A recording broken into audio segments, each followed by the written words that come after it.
Čau, man ir milzīgs prieks, ka tu esi pieslēdzies tieši šai epizodei Sarunas ar kakao. Ja tev patika šis video, lūdzu abonē manu kanālu un uzspied like šim video. Es to ļoti novērtēšu. Šī epizode bija super exciting un super interesanta par ļoti aktuālu tēmu – naudu. Kuram nepatīk nauda? Mums visiem patīk nauda, bet šeit pasaulē ir milzīgi liela stigma izveidojusies par naudu un kā nauda iet kopā vai neiet kopā ar garīgumu. Kāpēc it īpaši Latvijā ir ļoti daudz redzami šie te garīgie apgarotie cilvēki, kuriem nav naudas. Un, manuprāt, Monta ir vienkārši amazing cilvēks, kurš ar savu pieredzi ir savā ziņā tāds celmlauzis, kurš parāda, ka tu vari būt garīgs un garīgums tev var palīdzēt, lai sasniegtu vairāk naudu. Tā kā šī ir galvenā tēma, kuru mēs apspriedām šajā video. Protams, runājām par daudz ko citu. Tā kā, lai uzzinātu, par ko vēl mēs runājām, tev ir jānoklausās šī epizode. Liksim garumā un aiziet. Sāksim ar to, kad mēs bišķiņ tā kā atslāpsim, padzersim kakao. Tā kā paņemsim kakao. Jā, šīs ir īpašās sarunas ar kakao krūzītes, kurus dabūna tikai mani viesi šeit. Wow, that's so special. Jā. Šodien ir Peru kakao, bišķiņ agavas sīrups, bišķiņ kurkuma. Nu tā, pieliksim kaut kur sev, kur mēs varam pielikt, lai jūtam to siltumiņu.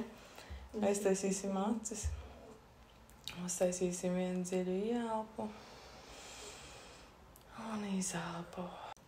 Jūtam, kā no mūsu sirds šis siltums izplatās augšā uz kaklu un galvu. Lai mēs spējam runāt šodien patiesību, būt mēs pašas. Nekautrēties, nebaidīties, nemēģināt izlikties labākas, nekā mēs esam. Tas ir gliemes. Jā, varbūt tavs pirmo pat teiks kaut kāda saliņa. Man likās kaut kāds gliemešu vāks, tāda gliemeni. Nu, tā kā atvērta. Bet jā. Kā man pietrūka kakao. Es biju no Meksikas atveduši cilvēku, tas dzēru mājās visu laiku. Tāds foršs rukts, vēl čilīgi lika klāt. Tad tieši, kur viņi taisa un kur tās visas ceremonijas par tiem mājiem, tur visu kaut ko, un tad tur bija visi tie apraksti, un tas bija par to čilīgi, un tur čilīgi liek, un mēs nav salts un tāds, un ok, davai mēģinām tādu. Un pierod pēc kaut kādu laiku.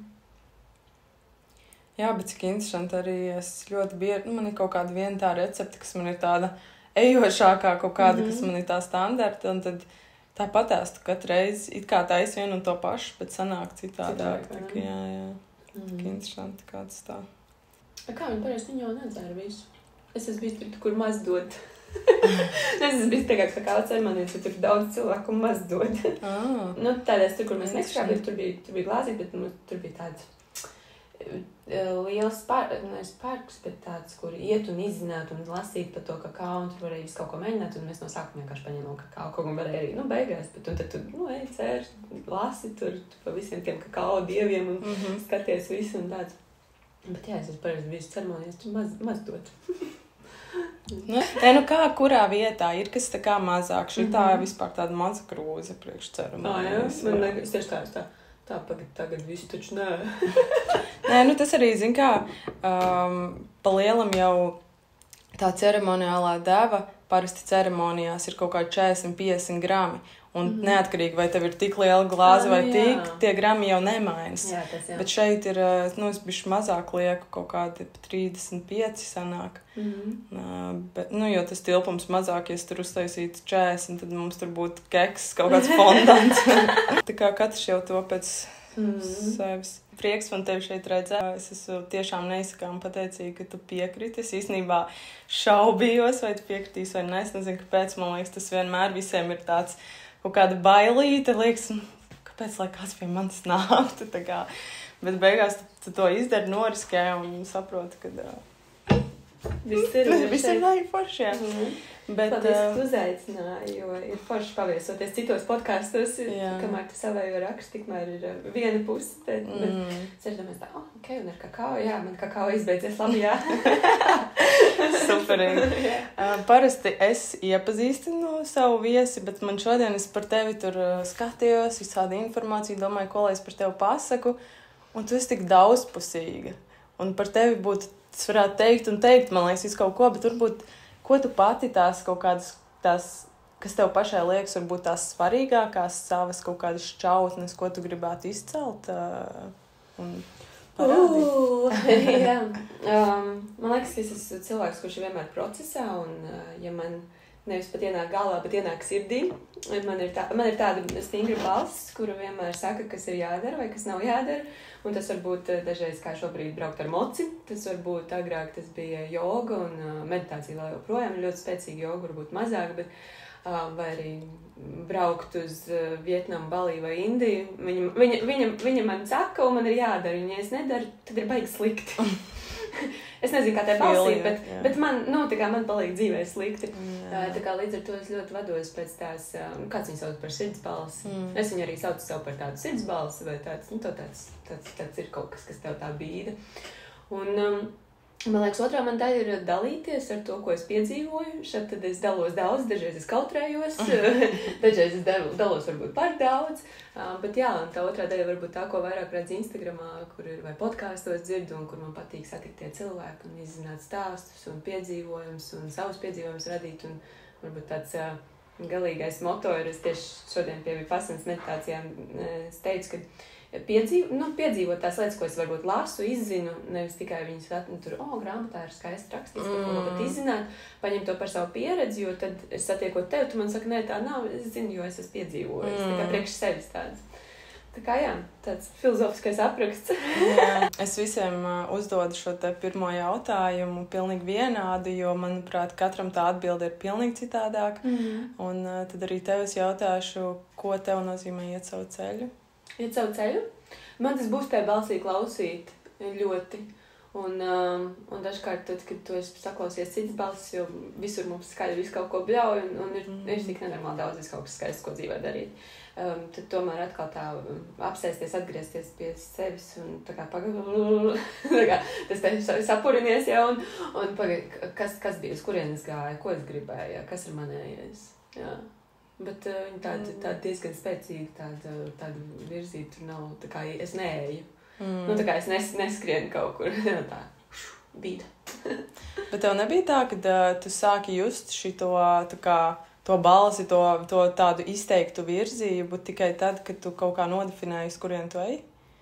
Nē, man 16 gados bija pirmais ceļojums uz ārzemēm. Tajā laikā mēs ar jauniešu katoļu grupu braucām. Es vispār nebiju katoļu baznīcā, bet viena draudzene atnāca, viņa saka, kur ceļojums uz Lisabonas 2 nedēļām ar autobusu cauri Eiropai.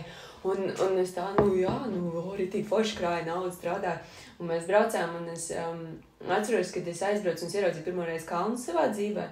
Man tas bija wow, un man no tā brīža vienkārši es gribu redzēt visu. Tā kā tas nebija, tajā brīdī tas bija tāds vairāk, tā kā tā draudzene toreiz teica, šis varētu būt forši, ceļot ir forši, vai ne?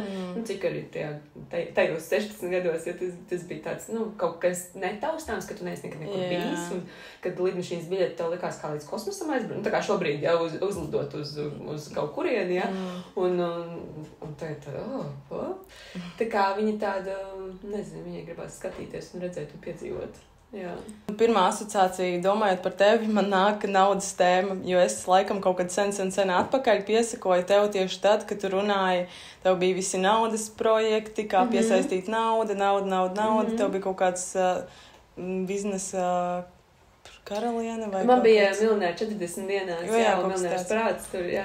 Gribas ar tevi šodien vairāk runāt par to naudas tēmu, jo man dzīvē šobrīd tas ir aktualizējies nevis tāpēc, ka man nebūtu naudas, bet tāpēc, ka es esmu sapratusi, cik ļoti mēs ar to manifestāciju, ar pozitīvu mindsetu varam reāli mainīt savu realitāti un cik ļoti īstenībā cilvēki varbūt dzīvo kaut kādās ilūzijās un viņi domā, ka tikai tam tur tā var būt. Un, nu, visas šitos stereotipus bišķītiņi paķidāt, un man liekas, ka tu esi tāds labs piemērs, ar kuru to dari. Es vakar redzēju tos jautājumus, ko tu atsūtīsi tā, cik interesanti, jo vispār naudu, bet tas ļoti saliekās kopā ar šobrīd arī ar to sezonu, kur es sevi esmu, jo es eju vairāk arī uz pārdošanas mārketingu un izzināt to, bet arī otrs bija, jo es tev kursus gribēju atgriezt, un es domāju par šo rudeni, varbūt, ka vajadzētu viņu vēlreiz, jo viņš nav bijis tagad gadu, un viņš ir foršs, nu, tā kā, es viņā tik nenormāli augu, ja, varbūt, ka vajadzētu, tā kā viss ir. Viss saliekās, un es tiesa maz gabals jāiet, un es domāju, jāpaklausās tavā podkāstā, ko tu tur runā. Un tev tieši bija par to, kad par to reklāmu un kā tu sāki, kad tev sākumā likās, ja tu reklamēsi, tad tu neesi garīga, tu tur kaut ko gribi iesmērēt, tu gribi pārdot. Un daudziem ir šis kad, zini, kas ir mana lielākā sāpe, jo es sakoju ļoti daudz ārzemju garīgiem skolotājiem, tur spirituālistiem, un visi viņi dzīvo in abundance pārpilnībā. Un no tā nekaunās. Bet Latvijā es saskaros ar to, ka visi, kas ir šie garīgie skolotāji, viņiem nav nekā, un viņiem ir tas kaut kādā ziņā tas uzskats, ka, ja man būs nauda, tad es neesmu garīgs. Es nezinu, kas viņiem uzskata, bet vienkārši tā realitāte parāda, un tāpēc arī man liekas, ka Latvijā ir šis milzīgais tāds, ak, Dievs, viņi tur sākus iet garīgumā, tūlīt vienkārši kļūs pa kaut kādu plūdīs pa straumi, un viņai nekas nebūs, pazaudēs, ieķīlās savu dzīvokli, un vispār, Sēdēs alā. Jā, apmēram, un es kaut kādā ziņā jūtu tādu, par cik es tik ļoti klausos īstenībā tos ārzemju, kad manā galvā tas vispār neliekas tā, bet es jūtu baigi no ārpus, ka tas tā ir, un tad es jūtu kaut kādu atbildību, kad man vajadzētu par to vairāk runāt, un jo vairāk es tagad par to sāku domāt, jo vairāk sāku redzēt arī tos cilvēkus, kas tomēr Latvijā ir tādi, un kas tomēr par to domā, lielu uzņēmēju, kas varbūt tur baigi par to garīgumu nerunā, bet tas īstenībā ir liela daļa no viņu dzīves, lai sasniegtu tos milzīgos sasniegumus, kas viņiem ir.